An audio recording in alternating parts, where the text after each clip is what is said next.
team watakaofunga kwa ukurasa na natumai wako tayari. Thank you so much. Mwihoko team, nafasi yenu, karibuni.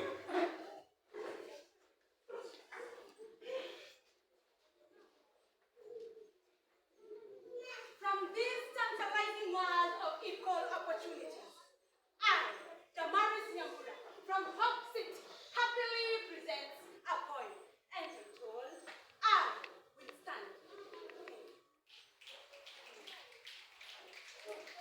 Yahweh created us with his own image.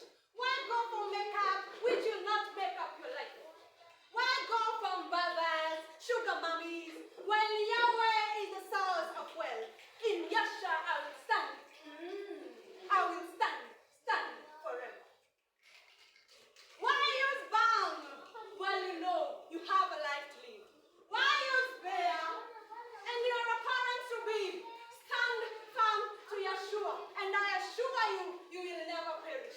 In Yeshua I will stand. I will stand forever. Why was the time in the dark side of Mr. Google with P-O-I-N, not knowing that sight is gonna blind your eyes? Go out there and read the word of Yahweh. In Yahweh I will stand. I will stand forever. Like fashion and like style, they come and go. But Yeshua is the same today, yesterday, and tomorrow. In Yeshua I will stand. I will stand forever. Thank you so much Mwihoko team kwa hiyo poem wenu. Baba wetu azidi kubariki the teams.